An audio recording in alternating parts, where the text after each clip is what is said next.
എങ്ങനെയാണ് പ്രിയദർശനിലേക്ക് എത്തിയെന്ന് പറഞ്ഞാൽ ഞാൻ പറഞ്ഞില്ല, ഞാൻ തുടങ്ങിയത് രഞ്ജിനി കാസറ്റ്.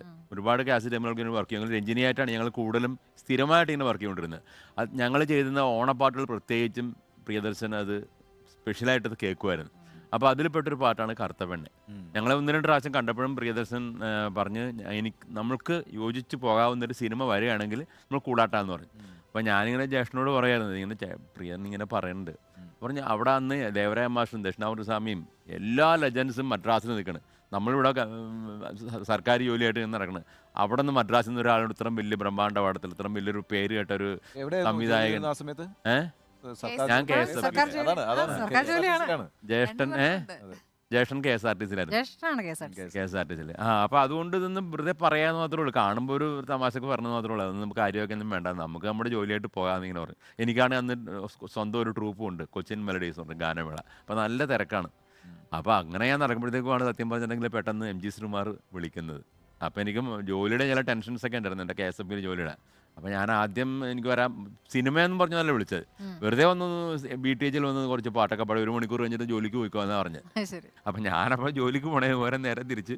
അപ്പോൾ ഞാൻ പറഞ്ഞു വെറുതെ അവിടെ ഒന്ന് പാട്ടെന്ന് കാര്യം, എനിക്ക് ഇന്ന് ജോലിക്ക് പോയില്ല, എൻ്റെ ജോലി നഷ്ടപ്പെടുന്ന ദിവസമാണ്, അത്രയും ടൈറ്റാണെന്ന്. അപ്പോൾ എന്നാലും സാറില്ല, 1 മണിക്കൂർ വന്ന് പാടിയിട്ട് പോയിക്കോ, ഇവിടെ ആ പാട്ട് കേൾക്കാനായിട്ട് മോഹൻലാൽ ഉണ്ടാവും, പ്രിയദർശൻ ഉണ്ടാവും. അപ്പോൾ എനിക്കൊരു പിന്നെ അവരുടെ മുമ്പിൽ ഒന്ന് പാടുന്ന ഒരു സന്തോഷമല്ലേ നിർത്തി ഞാൻ അങ്ങോട്ട് പോയി. അവിടെ നേരത്തെയുള്ള പാട്ടാണല്ലേ? നേരത്തെയുള്ള പാട്ടാണ്. പിന്നെ ONV ആണല്ലോ എഴുതിയത്. ഇല്ല, ഗിരീഷ് അതിൽ എഴുതിയിട്ടില്ല. ആദ്യത്തെ 2 പേരും എഴുതിയിട്ടില്ല. സത്യത്തിൽ ഞങ്ങൾ ഓണപ്പാട്ട് കമ്പോസ് ചെയ്യുന്ന സമയത്ത് ഷിബു ചക്രവർത്തിയുടെ വീട്ടിൽ വെച്ചിട്ടാണ്. ഷിബു ചക്രവർത്തി ഞങ്ങളുമാണ് ഒരുമിച്ച് രഞ്ജിനി കാസറ്റിന് വേണ്ടി വർക്ക് ചെയ്യുന്നത്. ഷിബു ചക്രവർത്തി 2 വലിയ കട്ടിയുള്ള ബുക്കുണ്ട്. അത് കേരളത്തിന്റെ നാടൻ പാട്ടുകൾ, കേരള ഭാഷാ ഗാനങ്ങൾ. അപ്പോൾ അതിങ്ങനെ മറിച്ച് നോക്കിയപ്പോഴത്തേക്ക് അതിൻ്റെ അകത്ത് വയലാറിൻ്റെ കറുത്ത പെണ്ണെ കരിങ്കുഴലി നിനക്കൊരുത്തൻ കിഴക്കുതിച്ചേ. അപ്പം ഞാൻ ഷിബുവിനോട് ചോദിച്ചു, ഷിബു ഇത് വയലാറിൻ്റെ അല്ല, എന്താണ് ഈ നാടൻ പാട്ടുകളിൽ വന്നേക്കണം? പറഞ്ഞു ഇതെന്ന് പറഞ്ഞാൽ നമ്മുടെ കേരളത്തിൻ്റെ സമ്പത്താണ്, ആർക്കും എടുത്ത് ട്യൂൺ ചെയ്ത് പുറത്തിറക്കാം, അതിന് ആർക്കും ചോദിക്കാനൊന്നുമില്ല, നിങ്ങൾക്കും വേണം ഇതിൻ്റെ അകത്തുനിന്ന് ഒരു പാട്ട് എടുത്തോന്ന് പറഞ്ഞു. പിന്നെ നമുക്ക് നോക്കാമെല്ലാം നിർത്തി വെറുതെ തിരിച്ചപ്പോഴാണ് ആദ്യം ഉടക്കിയത് വരുത്തപ്പെട്ടേൻ. ആ വാക്ക് നമ്മളാരും കേട്ടിട്ടില്ല. കറുത്ത പെണ്ണെ കഴിഞ്ഞിട്ട് വരുത്തപ്പെട്ടൻ. ഇതൊന്നും നോക്കാം നിർത്തി ഞാനൊരു ട്യൂൺ ഇട്ട് പറഞ്ഞാൽ അത് വേണ്ട, നമുക്ക് ഇങ്ങനെ ചെയ്യാം. ചേട്ടനാണ് ശരിക്കും പറഞ്ഞാൽ ഈ ഇപ്പൊ കേൾക്കണ ട്യൂൺ ഇടുന്നത്. അതൊക്കെ ഒരു രസമായിരുന്നു. പക്ഷേ അത് ആ 2 വരി ട്യൂൺ ഇട്ട് കഴിഞ്ഞപ്പോഴത്തേക്ക് പിന്നെ ഒരു ഒഴുക്കായിരുന്നു. പെട്ടെന്ന് തന്നെ ഒരു 5-10 മിനിറ്റ് കൊണ്ട് ആ പാട്ട് വന്നു.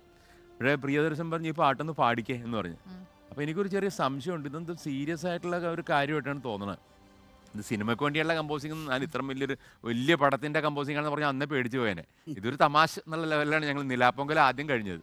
അത് കഴിഞ്ഞ് ഇത് കഴിഞ്ഞ് പല്ലവി കഴിഞ്ഞപ്പോഴത്തേക്കും പല്ലവിയിൽ ഞാൻ കിഴക്കുതിച്ചേ തരരാരാത്തായ് പറഞ്ഞൊരു മൃഗം ഇട്ടിട്ടുണ്ട്.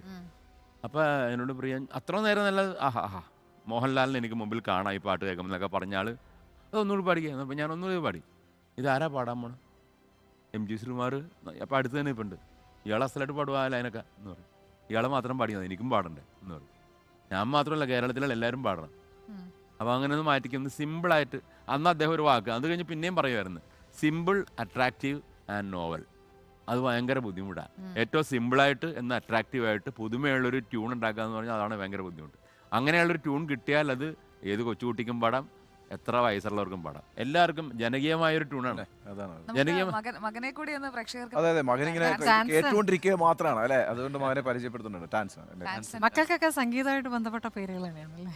താൻസൻ, കീർത്തൻ, സെറീൻ മോള്.